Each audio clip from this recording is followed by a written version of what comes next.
Hello everyone. Upcoming exam के लिए मैंने सेट तैयार किया है जो डेली एक सेट डिस्कस किया जाएगा, कभी कभी 2 सेट भी डिस्कस किया जाएगा और उसमें से 25 क्वेश्चन रहेंगे जो आप आने वाले एग्ज़ाम के लिए बहुत ही इम्पोर्टेंट है। चलिए सेट शुरू करते हैं। तो पहला क्वेश्चन सेट 1 का है कि किसे भारतीय जनता पार्टी के अग्रदूत भारतीय जनसंघ के संस्थापक के रूप में जाना जाता है। तो इनको श्यामा प्रसाद मुखर्जी को जाना जाता है। ये वेस्ट बंगाल से थे और 1951 में उन्होंने भारतीय जनसंघ की स्थापना की थी। दूसरा सवाल लेते हैं, किस मुगल सम्राट को चौसा के युद्ध के दौरान अफगान शासक शेरशाह सूरी ने पराजित किया था? तो पहले तो है चौसा का युद्ध कब हुआ था? तो चौसा का युद्ध 1539 में हुआ था और इसमें हुमायूं को पराजित किया गया था। तीसरा क्वेश्चन लेते हैं, चित्रदुर्ग लौह अयस्क किस राज्य में स्थित है? चित्रदुर्ग आपको कर्नाटक राज्य में है। नेक्स्ट क्वेश्चन चौथा, किस लोकसभा अध्यक्ष ने लगातार 2 लोकसभाओं की अध्यक्षता की? तो उनका नाम बलराम जाखड़ था। पांचवा सवाल, किस अधिनियम ने भारत के लिए एकीकृत प्रशासन का निर्माण किया जिसमें बंगाल के गवर्नर के अधिकार क्षेत्र में 3 प्रेसिडेंसियों को लाया गया? तो ये रेगुलेटिंग एक्ट 1773 में लाया गया था। अगला क्वेश्चन छठा क्वेश्चन लेते हैं, जनगणना 2011 के अनुसार हिंदू आबादी का प्रतिशत सबसे ज़्यादा कहाँ है? प्रतिशत पूछा गया है तो सबसे ज़्यादा प्रतिशत हिमाचल प्रदेश में है।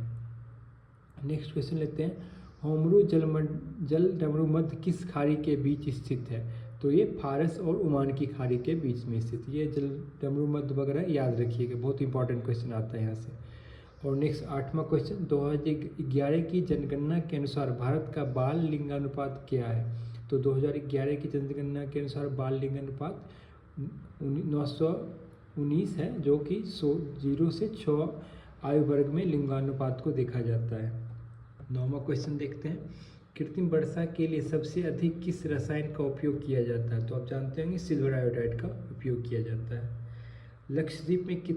लक्षद्वीप कितने द्वीपों से बना है? तो लक्षद्वीप 36 द्वीपों से बना है। भारत में 208 द्वीप हैं जिसमें अंडमान निकोबार में 575 और लक्षद्वीप में 36 है। दोनों को ऐड कीजिएगा तो 608 द्वीप हो जाएगा। नेक्स्ट क्वेश्चन की ओर चलते हैं। तो नेक्स्ट क्वेश्चन है, क्वाड सदस्य देशों का नाम बताएं। तो क्वाड में 4 सदस्य देश हैं जिसमें से यूएसए, जापान, भारत और ऑस्ट्रेलिया, टोटल 4 सदस्य देश हैं। नेक्स्ट क्वेश्चन, लोकसभा अध्यक्ष को हटाने के लिए किस प्रकार का बहुमत आवश्यक है? तो ये साधारण बहुमत आवश्यक है। अगला क्वेश्चन, भारतीय संविधान ने राज्यसभा के सदस्यों के चुनाव से संबंधित प्रावधान किस स्रोत से ग्रहण किया? तो ये दक्षिण अफ्रीकी संविधान से लिया गया है।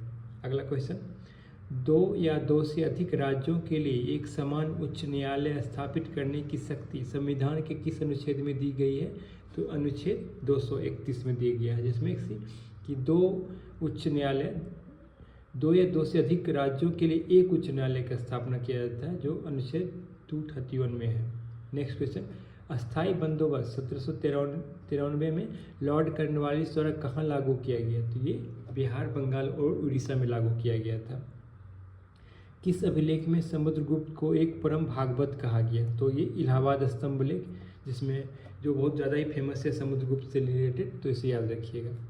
कौन सा शिलाखंड रॉक कट मंदिर वास्तुकला का उदाहरण है? तो एलोरा का कैलाश मंदिर जो रॉक कट शिलालेख को कट करके बनाया गया है, इसे रॉक कट कहा जाता है। अशोक के किस शिलालेख में कलिंग युद्ध का वर्णन है? तो ये शिलालेख नंबर 13 है जिसमें कि कलिंग युद्ध का वर्णन है। किस स्थल से हड़प्पा लिपि में बड़े अक्षरों वाला एक संक्षिप्त अभिलेख प्राप्त हुआ? ये धौलावीरा और लोथल के पास में है, वहाँ से प्राप्त हुआ है। तो आपको धौलावीरा और लोथल दोनों में जो ऑप्शन दिखे उसे लगा दीजिएगा धौला। नेक्स्ट क्वेश्चन, भारत में सर्वाधिक ज्वालामुखी किस पेटी में पाए जाते हैं? तो परिप्रशांत पेटी, जानते हैं रिंग ऑफ फायर बोला जाता है प्रशांत महासागर को, तो इसमें सबसे ज़्यादा प्रशांत महासागर में पाया जाता है। हिमालय की किस श्रृंखला का निर्माण सबसे बाद में हुआ है? तो शिवालिक, जो बाहरी श्रृंखला है उस शिवालिक का निर्माण सबसे बाद में हुआ है। टोंडा जनजाति किस राज्य में पाई जाती है? तो ये तमिलनाडु में पाई जाती है। किसके द्वारा लोहे को गैल्वेनाइज किया जाता है? तो जिंक के द्वारा लोहे को गैल्वेनाइज किया जाता है। वायुमंडल में ग्रीन हाउस प्रभाव के लिए कौन सबसे अधिक योगदान करता है? तो ये कार्बन डाइऑक्साइड सबसे ज़्यादा करता है। नेक्स्ट क्वेश्चन, पारिस्थितिक तंत्र में 10% ऊर्जा का परिवहन सिद्धांत किसने दिया था? तो लिंडमैन ने दिया था। 10% जो ऊर्जा ट्रांसफ़र होता है, जानते हैं स्टेज 1, स्टेज 2, 3, 4 में 10% ट्रांसफ़र होता है, तो लिंडमैन ने इसका सिद्धांत का प्रतिपादन किया था। Thank you.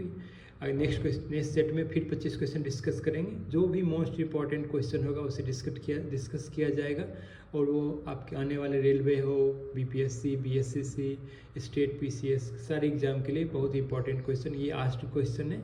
आप इसे डेली कीजिए, आप में इम्प्रूवमेंट दिखेगा। Thank you so much.